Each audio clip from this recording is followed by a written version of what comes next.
You know, there's a quiet rhythm to the end of a long day that many of us know by heart. The leftovers from last night's dinner go into the microwave. A quiet hum fills the kitchen. Steam rises from the container. Within a few minutes, you have a warm, familiar meal, ready to eat without any effort. It feels like a small victory, a practical, time-saving habit that almost everyone I know relies on. And if you're like most people, you've never once thought twice about it. Why would you?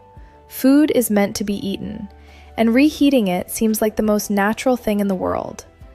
But here's something I've come to understand after years of practicing medicine and looking closely at how our daily habits intersect with long-term health. Some of the most common things we do in the kitchen, things we've done for decades without a second thought, can quietly influence our health in ways that medical research is only now beginning to fully appreciate. Today I want to talk about reheating food, but not in the way you might expect. I'm not going to give you a simple list of foods to avoid with a warning label attached. Instead, I want to walk you through something far more interesting: the hidden relationship between what happens when we reheat certain foods and what that might mean for the body over time. I'll be sharing what I've learned about 5 specific foods that many of us reheat regularly. But more importantly, I want to help you understand the why behind the advice, the actual mechanisms in the body that make this worth paying attention to. Because in my experience, when people truly understand how something works, they don't need to be told what to do. The insight itself becomes the guide. Now, I know what some of you might be thinking. You've heard similar advice before. Maybe you've seen articles warning about reheating rice or chicken or potatoes, and perhaps you've dismissed them as overly cautious, the kind of health advice that changes every few years and never seems to settle on a clear answer. I understand that completely. There's so much information out there, and it's hard to know what truly matters. But here's what makes this different. The conversation I want to have with you today isn't about fear. It isn't about creating a new set of rigid rules that make cooking feel stressful. It's about awareness. It's about understanding that the way we handle food, especially how we store it, reheat it, and consume it, can influence not just short-term digestion, but deeper, more subtle processes that unfold over years. Think about it this way. Your body is constantly managing a complex internal environment. Every day, it processes the foods you eat, breaks them down into nutrients, and uses those nutrients to build, repair, and sustain every system you rely on. It's an extraordinary system, finely tuned over millions of years of evolution. But like any finely tuned system, it has certain sensitivities. And one of those sensitivities has to do with how it responds to compounds that form when certain foods are cooked, cooled, and then reheated. Here's where the story gets interesting. When we cook food, we're transforming it. Heat changes the molecular structure of proteins, fats, and carbohydrates. That's why food tastes different when it's cooked. But when we cool that food down and then heat it again, something else happens. In some cases, the process of cooling and reheating can alter the food in ways that create new compounds that weren't there the first time the food was cooked. Some of these compounds are harmless, but others, depending on the food and the conditions, can introduce a kind of low-grade stress to the body. And while one exposure to this stress doesn't mean much,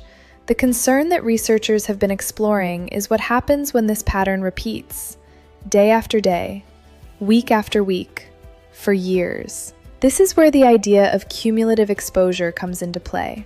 It's a concept I've discussed with countless patients over the years. We often think about health risks as singular events, a moment of exposure, a clear cause and effect. But so much of what shapes our long-term health isn't dramatic.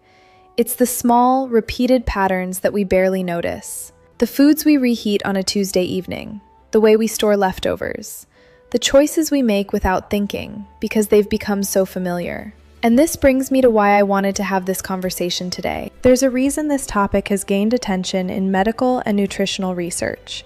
And there's a reason that the question of reheating certain foods has become a subject of genuine curiosity among those of us who think about preventive health.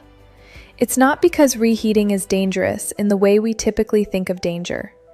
It's because the patterns of reheating, especially with certain foods, may quietly contribute to processes in the body that we're only beginning to understand. By the end of this video, you'll have a much clearer picture of what those processes are. You'll understand why certain foods behave differently when reheated. You'll know what to look for in your own kitchen, not out of fear, but out of a simple, clear awareness. And you'll walk away with a few practical shifts that can make a meaningful difference without turning your daily routine upside down. Because that's really what preventive medicine is about.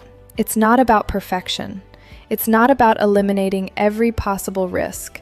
It's about understanding the subtle influences in our lives and making small, informed adjustments that add up over time.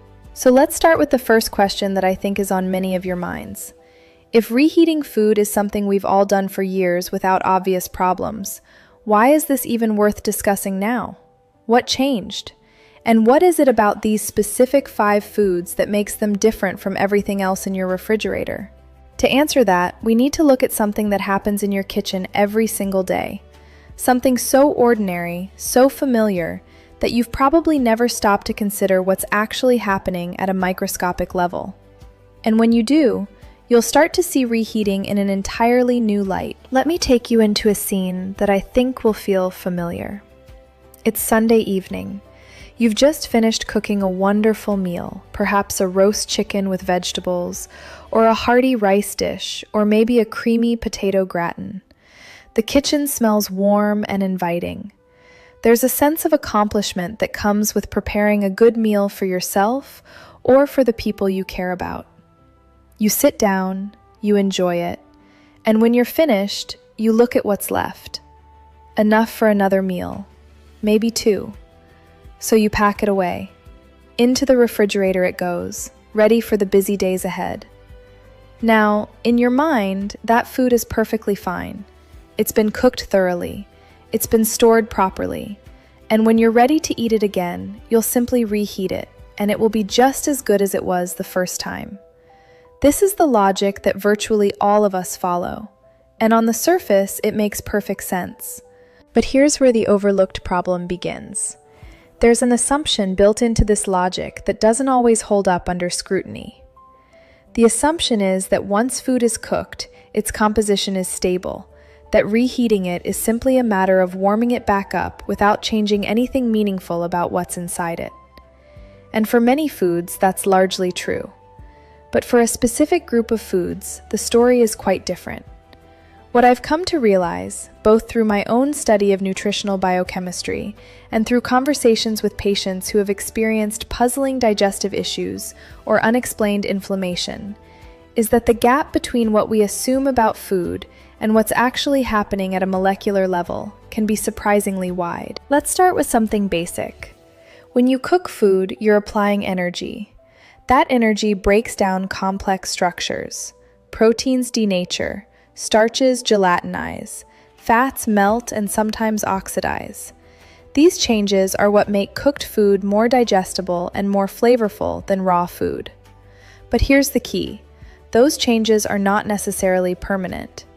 When you cool food down, some of those structures begin to reform, and when you reheat it again, a second transformation occurs.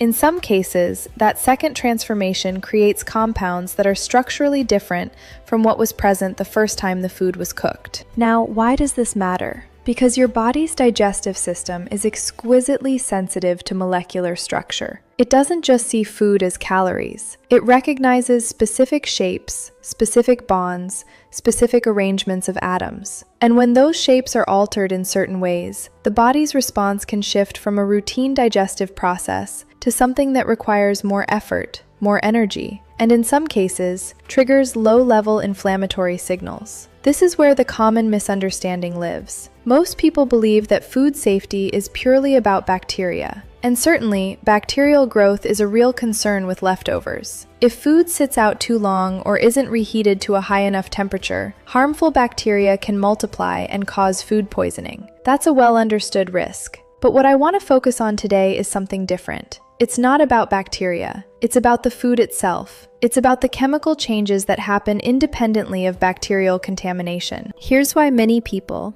even those who are generally careful about food safety, haven't considered this. The effects we're talking about aren't immediate. You don't reheat a portion of rice and feel sick within hours. You don't warm up some chicken and notice a sudden reaction. The effects are subtle, cumulative, and operate on a much longer timeline.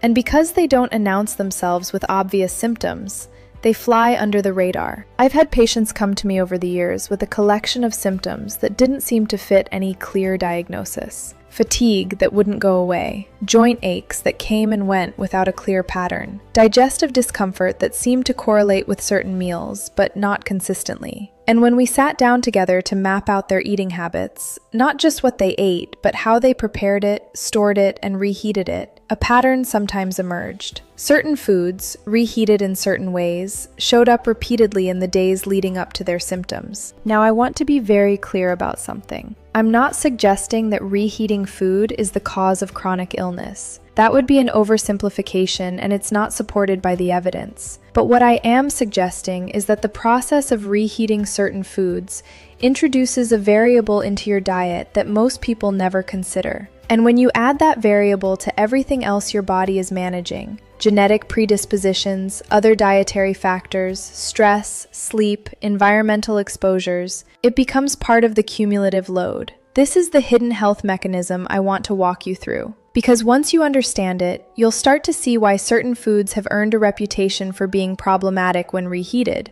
while others seem to handle the process just fine. Let me give you an example that illustrates the principle. Think about starchy foods: rice, potatoes, pasta. When these foods are cooked, the starch molecules absorb water and swell. This is what makes them soft and digestible. When you cool them down, something interesting happens. The starch molecules begin to reorganize into a structure that is more resistant to digestion. This is called resistant starch. And in many ways, resistant starch is actually beneficial.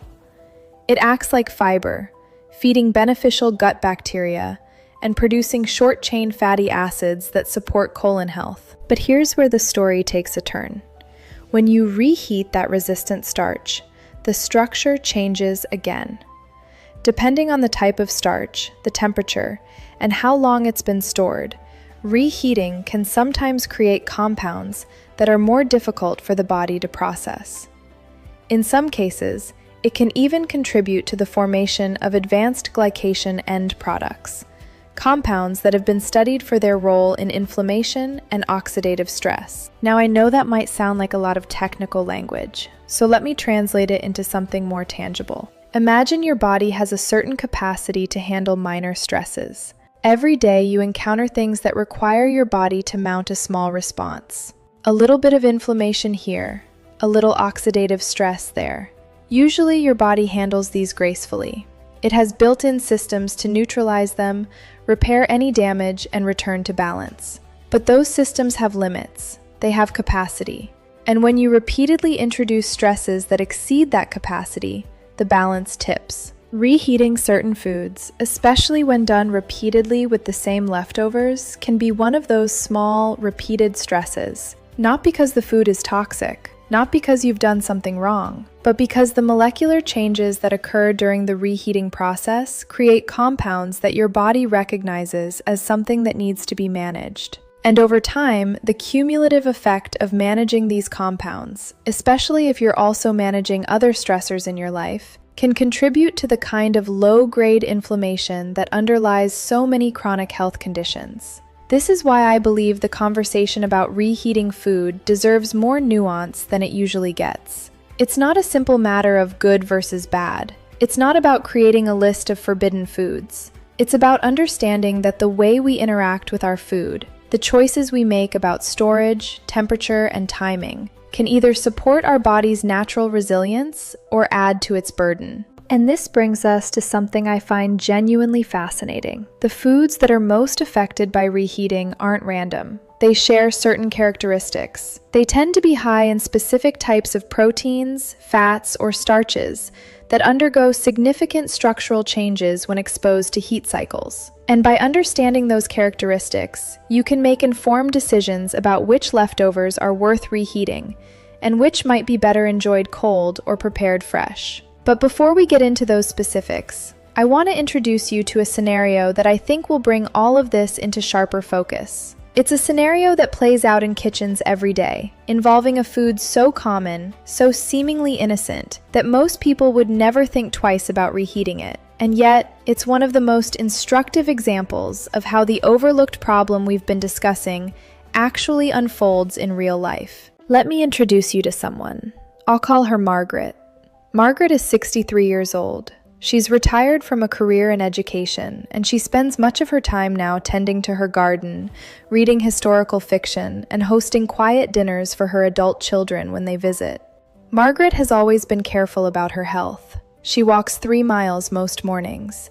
She keeps her weight in a healthy range. She's never smoked, and she drinks alcohol only occasionally. By most measures, Margaret is doing everything right. But for the past couple of years, Margaret has noticed something that bothers her. She feels what she describes as a kind of internal heaviness after meals. Not pain exactly, more like a sense that her digestion is working harder than it should. Sometimes she experiences bloating in the evenings.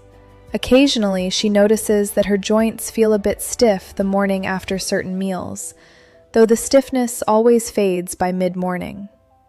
She's mentioned this to her doctor, who ran some routine tests and assured her that everything looked normal.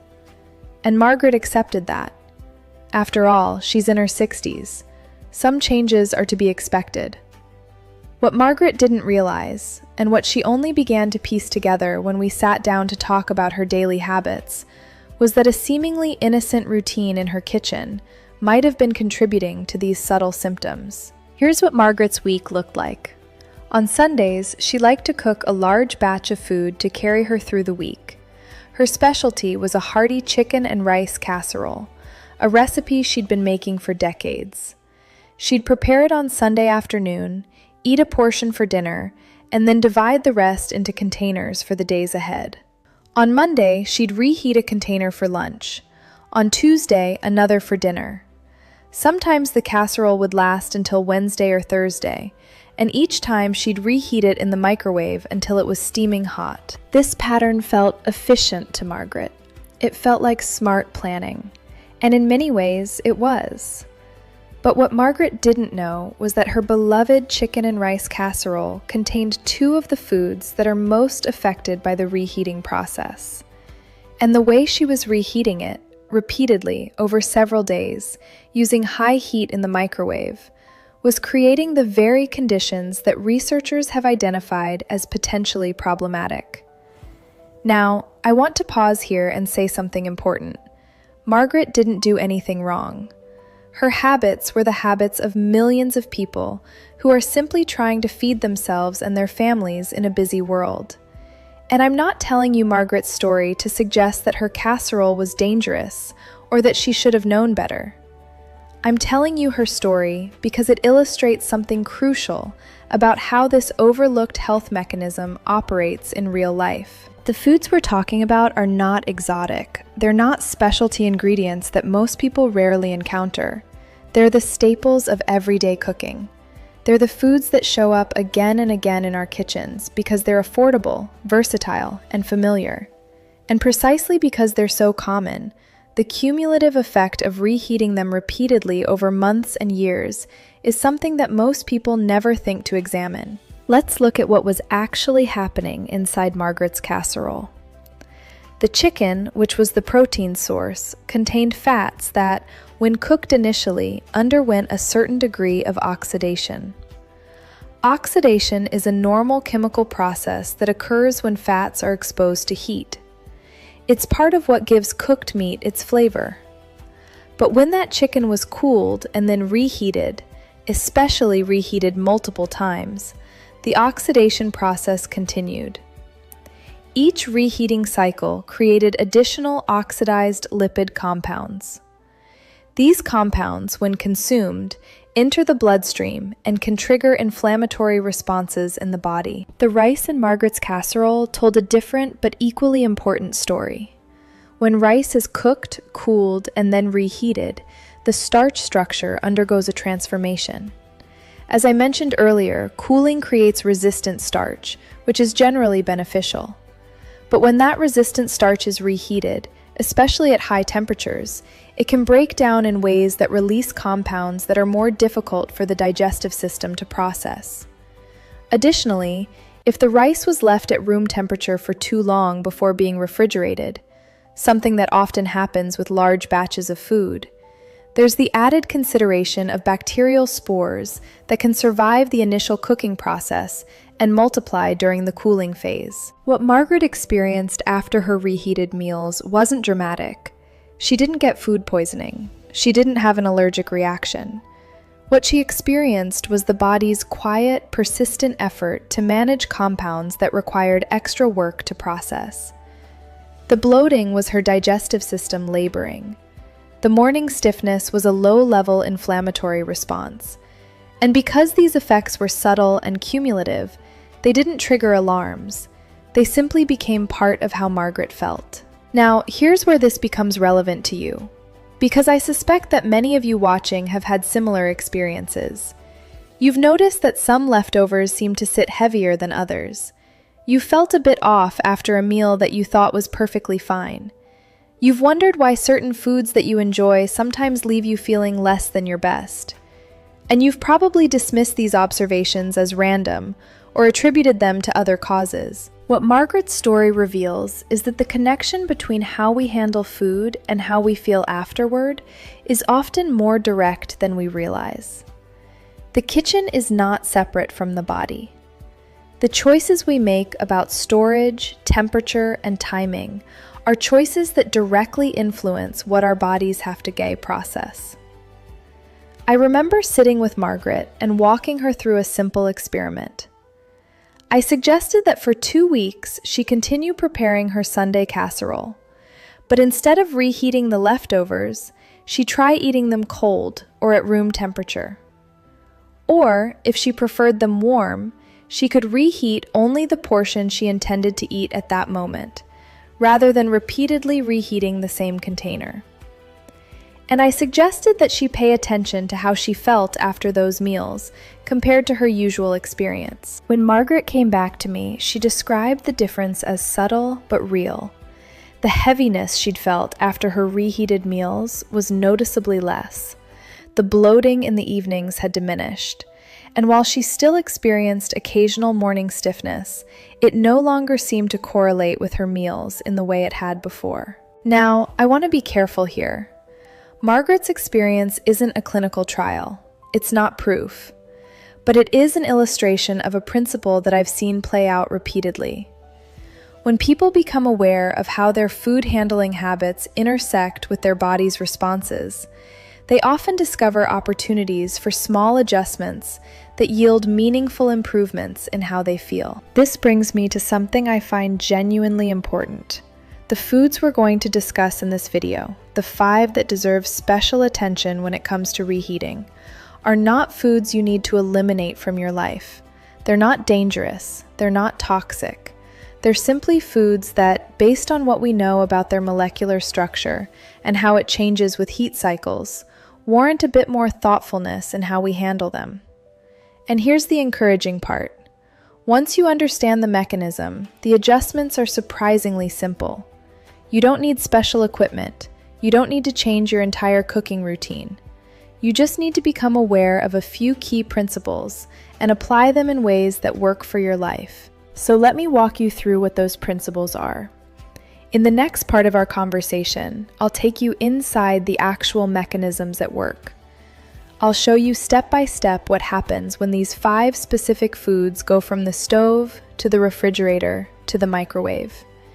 And I'll explain why understanding this process is far more valuable than simply memorizing a list of foods to avoid. Because here's the truth that I've learned from years of practicing medicine. Knowledge that you understand deeply is knowledge that you can use flexibly. It's not about following rules. It's about understanding the terrain well enough to navigate it wisely. And when it comes to the food on your plate, that kind of understanding is one of the most powerful tools you have. Now that we've walked through the landscape of how this issue presents in real life, let's step into the deeper territory. Let's look at what's actually happening inside the food and inside the body when we reheat certain meals. Because when you understand the mechanism, the advice stops being a list of rules and starts becoming something far more useful. A lens through which you can see your own kitchen habits with new clarity. I want to take you on a journey from the molecular level up to the level of your cells. And I want to do it in a way that feels clear and tangible, not abstract or overly technical. Because the truth is, the mechanisms we're discussing are elegant in their simplicity once you see them laid out. Let's start with the first food on our list, and one of the most common in any kitchen: chicken. Specifically, poultry and other lean meats that contain a particular balance of proteins and fats. When you cook chicken for the first time, the heat causes the proteins to denature, which is just a scientific way of saying they unfold and then rebond in new configurations. This is what makes cooked chicken firm and opaque compared to raw chicken. The fats in the chicken, particularly the unsaturated fats, begin to oxidize. Oxidation is a chemical reaction where oxygen interacts with the fat molecules, creating new compounds called lipid peroxides. This happens to some extent in all cooking, and in small amounts, it's not a major concern. But here's where the mechanism gets interesting. When you cool that cooked chicken and then reheat it, the oxidation process doesn't just resume, it accelerates. Each heating cycle creates a new wave of oxidation. And with each wave, the concentration of oxidized lipid compounds increases. These compounds, when consumed, are absorbed into your bloodstream and carried to your liver, where they need to be processed and neutralized. Your liver has a remarkable capacity for this kind of work, but like any system, it has limits. When the load of oxidized lipids exceeds what your body can efficiently handle, they can contribute to systemic inflammation. This is not a theoretical concern. The research on oxidized lipids and their role in inflammatory processes is well established. What's newer is the understanding that repeated heating cycles, the kind that happen when we reheat leftovers multiple times, can concentrate these compounds in ways that a single cooking session does not. Now let's move to the second food, and this is one that surprises many people: rice. White rice, brown rice, wild rice, they all share a similar starch structure, though the processing differences affect how they behave. When you cook rice, the starch granules absorb water and swell.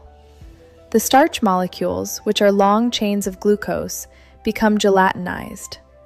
This is what makes cooked rice soft and digestible. When you cool the rice, something fascinating happens. The starch molecules begin to crystallize. They form structures that are resistant to digestive enzymes. This is the resistant starch I mentioned earlier, and in many ways, it's beneficial. It feeds your gut bacteria and produces short-chain fatty acids that support colon health. But when you reheat that cooled rice, the resistant starch structure begins to break down. Some of it reverts to a digestible form. But here's the critical point. Depending on how the rice was cooled, how long it was stored, and how hot it was reheated, the reheating process can also create additional resistant starch structures that are different from the ones formed during cooling. These new structures can be more difficult for the digestive system to process.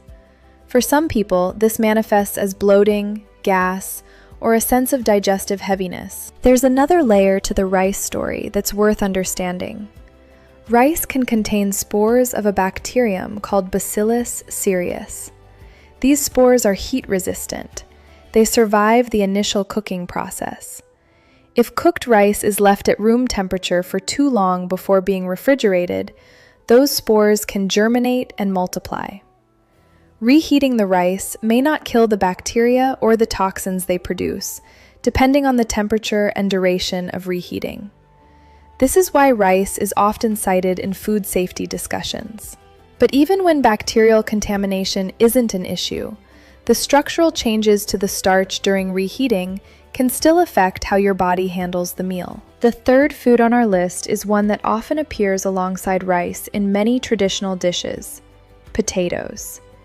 Potatoes have a starch structure similar to rice, but with some important differences. When potatoes are cooked and then cooled, they also form resistant starch. In fact, cooled potatoes have been studied for their potential benefits in blood sugar management precisely because of this resistant starch content. But when you reheat potatoes, especially at high temperatures, the resistant starch can break down. And here's where a different mechanism comes into play. Potatoes, particularly when cooked with fats like oil or butter, can undergo a process called the Maillard reaction during initial cooking. This is the browning reaction that gives roasted potatoes their appealing flavor and color. When you reheat potatoes, especially in a microwave or oven, you can trigger additional Maillard reactions. These reactions create compounds called advanced glycation end products, or AGEs for short. AGEs are formed when sugars react with proteins or fats in the presence of heat. They've been studied extensively in the context of aging and chronic disease. High levels of AGEs in the diet have been associated with increased inflammation, oxidative stress, and a higher risk of conditions like diabetes, cardiovascular disease, and even certain cancers. Now, I want to be clear, a single reheated potato is not going to cause these conditions. But when the diet consistently includes foods that are high in AGEs, and reheating certain foods can increase their AGE content, the cumulative effect is worth paying attention to. The fourth food takes us into a different category: mushrooms. Mushrooms are unique because of their protein structure and their high water content. When mushrooms are cooked initially, their cell walls break down, releasing water and concentrating their flavors and nutrients. But when mushrooms are reheated, especially if they've been stored for more than a day, their protein structure can degrade in ways that make them more difficult to digest. The concern with mushrooms isn't about toxins or dangerous compounds in the way many people assume. It's about digestibility. The proteins in mushrooms are already somewhat challenging for the human digestive system to break down because of the chitin in their cell walls. Reheating can further degrade these proteins, creating compounds that some people find hard to tolerate. For individuals with sensitive digestion, reheated mushrooms can trigger symptoms ranging from mild discomfort to more pronounced digestive upset. And here's something interesting that many people don't realize. The way mushrooms are stored matters enormously.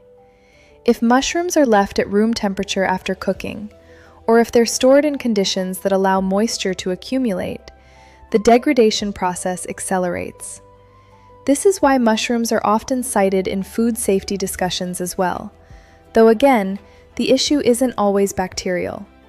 Sometimes it's simply about the structural integrity of the food itself. The fifth and final food on our list is one that many people would never suspect: spinach and other leafy greens. Spinach contains nitrates, which are naturally occurring compounds. Under normal circumstances, nitrates in vegetables are actually beneficial. They're converted by your body into nitric oxide, which supports blood vessel health and circulation. But when spinach is cooked, cooled, and then reheated, the nitrate content can convert into nitrites, and under certain conditions, nitrites can form nitrosamines. Nitrosamines are compounds that have been classified as potential carcinogens in high amounts.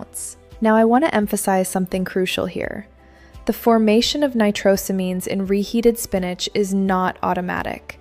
It depends on several factors: the temperature of reheating, the presence of other compounds in the food, and the storage conditions. But the potential is there, and it's one of the reasons why many food safety experts suggest consuming cooked spinach fresh rather than reheating it. Let me bring all of this together into a coherent picture. What we're really talking about is a principle. Some foods undergo more significant chemical changes during reheating than others. These changes can create compounds that add to your body's inflammatory and oxidative load. And because these changes are cumulative, each reheating cycle adds to the effects of the previous one. The way you handle leftovers matters more than you might think. But here's what I want you to take away from this deeper look at the mechanisms. None of these foods are dangerous in the sense that a single reheated meal poses a serious risk. The human body is resilient. It has evolved to handle a wide range of inputs. What we're discussing is the cumulative effect over time. It's about reducing unnecessary burdens so your body can devote its resources to what matters most: repairing, regenerating, and maintaining the systems that keep you healthy as you age. This brings us to the next part of our conversation. Because once you understand the mechanisms, the question becomes, what do you actually do with this information? How do you apply it in a way that fits into a busy life without creating stress or anxiety around food? In the next section, I'm going to share with you the 3 layered insights that most people miss when it comes to reheating food. These insights will give you a framework for thinking about leftovers that goes beyond simple rules and helps you make decisions that align with your own health goals. Now that we've walked through the mechanisms, I want to share with you what I consider to be the 3 most important insights that most people miss when it comes to reheating food. These aren't just facts to memorize. They're conceptual shifts that, once you internalize them, will change how you think about leftovers entirely. And they'll give you a framework for making decisions that doesn't rely on fear or rigid rules, but on genuine understanding. Let me start with the first insight, and I'll tease it this way. The danger isn't in the reheating itself. It's in the pattern of reheating the same food repeatedly. This is something that I see constantly in the way people approach leftovers. And I understand why. When you cook a large batch of food, it feels efficient to portion it out and then reheat each portion as you go. But here's what the research and the biochemistry tell us. Each reheating cycle compounds the changes that began in the previous cycle. The oxidized lipids in that chicken don't reset when you cool it down again. They accumulate. The starch structures in that rice don't return to their original state. They undergo additional transformations. The advanced glycation end products in those potatoes don't disappear when you put them back in the refrigerator. They build up with each reheating. What this means is that a container of food that has been reheated 3 or 4 times over the course of a week contains a significantly different molecular profile than the same food reheated once. And your body, in turn, has to work significantly harder to process it. This is why I often suggest to patients that if they're going to make large batches of food, they should portion it out before refrigerating it, and then reheat each portion only once. Better yet, consider eating some of those leftovers cold or at room temperature. Many of the foods we've discussed, particularly rice, potatoes, and even chicken, can be enjoyed cold in salads or as components of cold meals, without triggering the same chemical changes that reheating creates. The second insight is one that I find particularly fascinating because it challenges a deeply held assumption. The assumption is that if food is heated to a high enough temperature, it's safe. And certainly, from a bacterial perspective, that's largely true. But from the perspective of the chemical changes we've been discussing, high heat can actually make things worse. When you reheat food in a microwave or an oven until it's steaming hot, you're applying significant thermal energy. That energy drives the chemical reactions we've been discussing. It accelerates oxidation. It promotes the formation of advanced glycation end products. It breaks down resistant starch in ways that can be less favorable for digestion. In some cases, gentle reheating, just enough to take the chill off, produces fewer of these compounds than aggressive reheating. Now I want to be clear, I'm not suggesting that you eat food that's cold in the middle or that you compromise on food safety. If you're concerned about bacterial contamination, proper storage and appropriate reheating temperatures are essential. But what I am suggesting is that there's a middle ground. For many leftovers, bringing them to a gentle warmth rather than a scalding heat can reduce the formation of problematic compounds while still making the food palatable. And for foods that don't carry a high bacterial risk, like roasted vegetables or grain salads, eating them cold or at room temperature eliminates the reheating issue entirely. This brings me to the third insight, and this one is perhaps the most important because it speaks to the broader philosophy of how we approach food and health. The insight is this: the foods that are most affected by reheating are often the very foods that are most beneficial when prepared fresh. Think about what we've discussed. Chicken, when fresh and properly cooked, is an excellent source of lean protein. Rice and potatoes, when prepared thoughtfully, provide energy and nutrients. Mushrooms offer unique compounds that support immune function. Spinach and leafy greens are nutritional powerhouses. These aren't foods to avoid, they're foods to embrace. But the way we handle them matters. What I've observed over years of working with patients is that the people who get the most benefit from their food aren't necessarily the ones who follow the strictest rules. They're the ones who understand their food well enough to know how to handle it in ways that preserve its nutritional value and minimize unnecessary burdens on the body. They're the ones who see the kitchen as an extension of their health practice, not as a source of anxiety. So let me weave these 3 insights together into something actionable. The first insight tells us that the pattern matters. Reheating a food once is very different from reheating it repeatedly.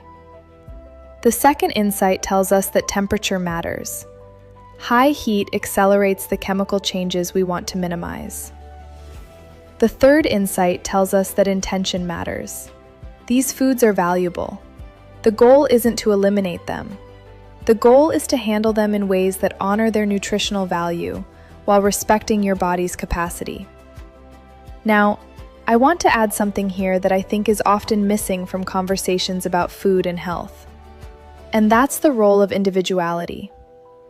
What I'm sharing with you today is based on established biochemical principles and the consensus of nutritional science. But how these principles apply to you specifically depends on your unique physiology, your health history, and your overall lifestyle. I've had patients who could reheat rice multiple times without ever noticing a single symptom. And I've had patients who felt a clear difference when they switched to eating their leftovers cold. Both experiences are valid. The body is not a machine that responds identically in every person. This is why I emphasize understanding over rules. When you understand the mechanism, you can experiment. You can pay attention to how your own body responds, and you can adjust accordingly. Let me give you a practical example of how this might look. Instead of making a large batch of chicken and rice on Sunday and reheating it throughout the week, consider making a batch of roasted vegetables and a grain that holds up well to being eaten cold, like quinoa or farro.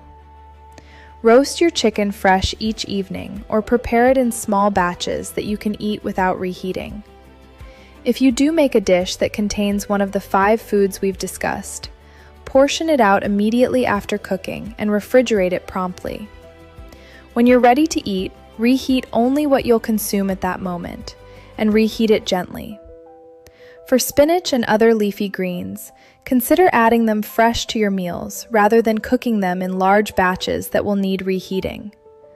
A handful of fresh spinach added to a warm grain bowl or tossed with roasted vegetables gives you the nutritional benefits without the concerns associated with reheating. And for mushrooms, if you're cooking them as part of a larger dish, try to prepare only what you'll eat in that meal, or plan to enjoy the leftovers cold in a salad.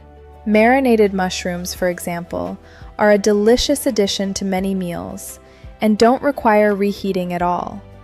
What you'll notice about these suggestions is that they're not about deprivation. They're not about making your life harder or adding more rules to your already busy schedule. They're about shifting your approach in small, manageable ways that add up over time. And the beauty of this approach is that it scales. Once you understand the principles, you can apply them to any food, any recipe, any situation. I want to take a moment here to address something that I know is on some of your minds. The thumbnail for this video mentioned pancreatic cancer, and I want to be very clear about what the connection is and what it isn't. The research that has drawn attention to reheating certain foods and cancer risk centers primarily on the formation of compounds like heterocyclic amines, polycyclic aromatic hydrocarbons, and advanced glycation end products. These compounds have been studied in the context of chronic inflammation and oxidative stress, both of which are factors in the development of various cancers over time. The pancreas, because of its role in digestion and its sensitivity to metabolic stress, is one of the organs that can be affected by prolonged exposure to inflammatory compounds. But I want to be very careful here.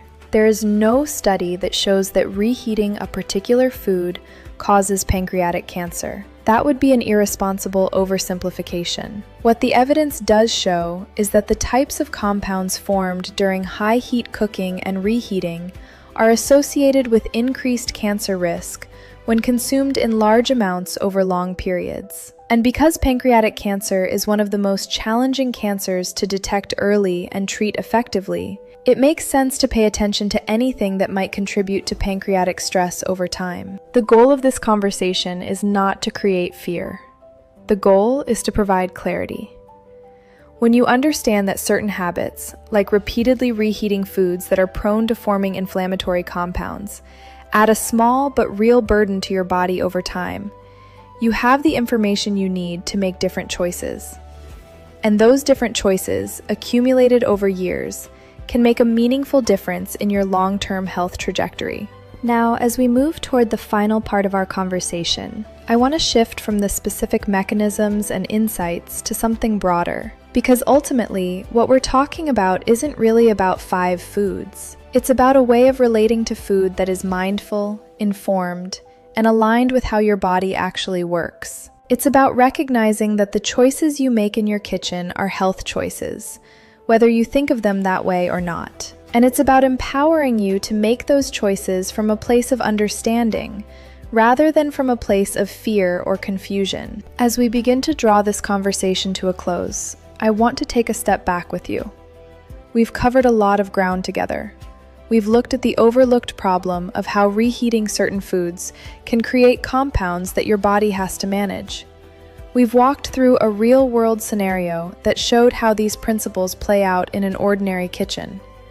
We've gone deep into the mechanisms, the oxidation of fats, the transformation of starches, the formation of advanced glycation end products, and the conversion of nitrates in leafy greens.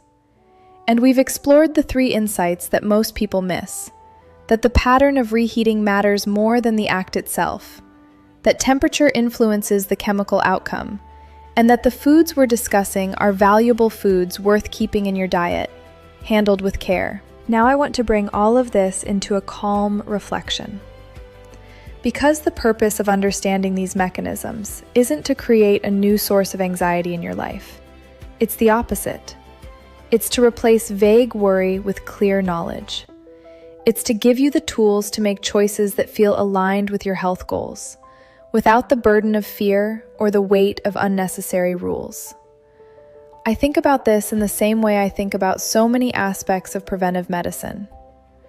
There is a tendency, when we learn about potential risks in everyday habits, to want to draw hard lines, to want to say, "I will never do this again," or "this food is now off limits."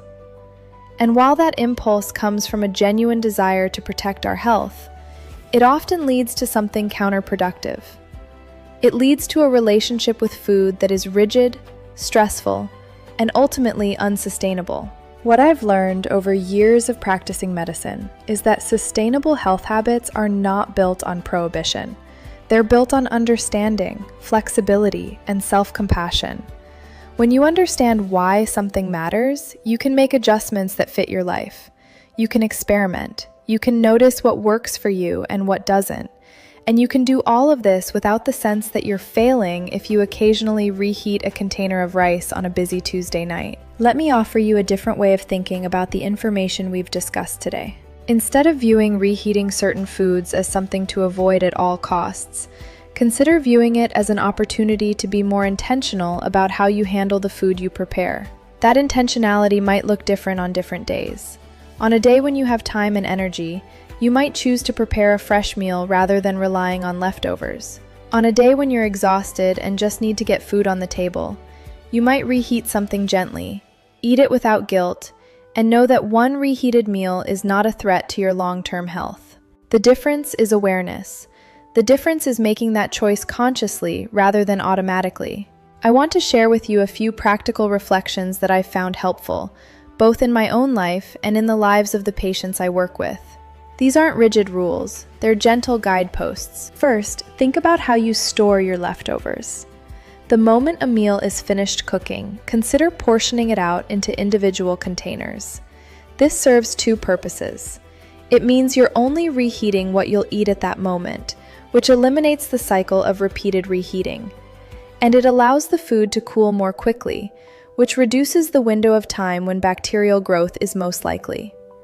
Quick cooling also helps preserve the structure of starches and proteins in ways that can minimize the changes that occur during subsequent reheating. Second, consider which foods you're willing to eat cold or at room temperature. This simple shift eliminates the reheating variable entirely for those foods. Cold rice salads, cold roasted potatoes with herbs, cold sliced chicken over greens, cold mushroom salads with vinaigrette. These are not compromises. They're delicious, satisfying meals that happen to be easier on your body's processing systems. And they open up a whole new range of culinary possibilities. Third, when you do reheat food, think about the method and the temperature.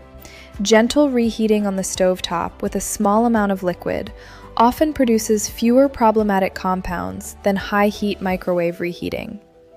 If you're using a microwave, consider using a lower power setting and reheating in shorter intervals, allowing the heat to distribute more evenly without creating hot spots that drive excessive chemical reactions.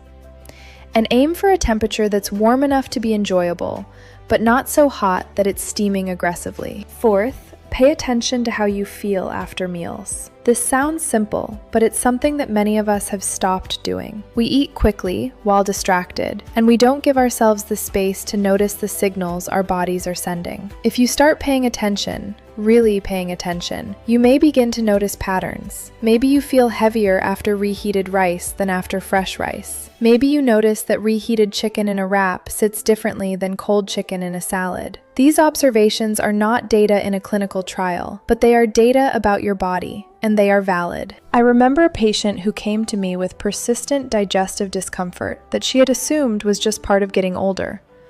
We talked about her eating habits, and she mentioned that she almost always reheated her lunch at work in the office microwave. We experimented with her bringing cold lunches instead: grain bowls, salads, cold noodle dishes. Within a week, she noticed a clear difference. The bloating she had accepted as normal was significantly reduced. She hadn't changed what she was eating, she had simply changed how she was eating it. This is the kind of outcome that I find most rewarding. Not dramatic transformations, but small, meaningful improvements that come from aligning everyday habits with how the body actually works. And the beauty of it is that once you make these shifts, they tend to stick. They become part of your natural rhythm. You stop thinking about them as changes and start thinking about them as simply how you do things. Now, I want to return to the broader context of why this matters. The foods we've discussed today, chicken, rice, potatoes, mushrooms, spinach, are not the villains of this story. They are foods that have nourished people for generations. They are foods that can be part of a healthy, vibrant diet. The point of understanding the reheating issue is not to vilify these foods. It's to recognize that every food has its own character, its own sensitivities, its own way of interacting with the body. And when we understand those characteristics, we can handle each food in a way that honors its value while respecting our body's needs. I think about this as part of a larger philosophy of preventive health. The body is not a machine that we can program with simple inputs and expect predictable outputs. It is a living system, dynamic and responsive, shaped by countless factors over time. Our job, as people who want to age well and maintain our health, is not to control every variable. That's impossible. And the attempt to do so often creates more stress than benefit. Our job is to understand enough to make informed choices, to pay attention to how those choices affect us, and to adjust as we go. This is why I'm so careful about the way I present information like what we've discussed today. I don't want you to leave this conversation with a list of foods to fear or a set of rigid rules that make your relationship with food more complicated. I want you to leave with a clearer understanding of how your food choices interact with your body, and with a sense of calm confidence that you can navigate those choices wisely. So let me leave you with this reflection. The next time you're standing in your kitchen, looking at leftovers, deciding whether to reheat them or not, I hope you'll remember the principles we've talked about. But I also hope you'll remember that you have permission to be flexible. You have permission to make the choice that works for your energy, your schedule, your hunger, and your life. One reheated meal is not a failure. It's a meal. And the cumulative effect of your habits is built not on any single choice, but on the patterns that emerge over time. If you find yourself reheating the same container of chicken and rice for the third time, maybe that's a signal to adjust your batch size next time. If you notice that reheated potatoes leave you feeling sluggish, maybe you'll decide to enjoy them cold in a potato salad next time. If you're short on time and energy and you reheat your spinach because that's what you have, eat it without guilt and make a note to try something different next time. This is how sustainable change happens, not through perfection, but through gradual, compassionate adjustment. Not through fear, but through understanding. Not through rigid rules, but through a growing awareness of what supports your body and what adds unnecessary burden. I want to thank you for spending this time with me. I know that conversations like this require attention and reflection, and I'm grateful that you've given yours. If you found this helpful, I invite you to explore the other conversations on this channel, where we continue to look at the everyday choices that shape our long-term health.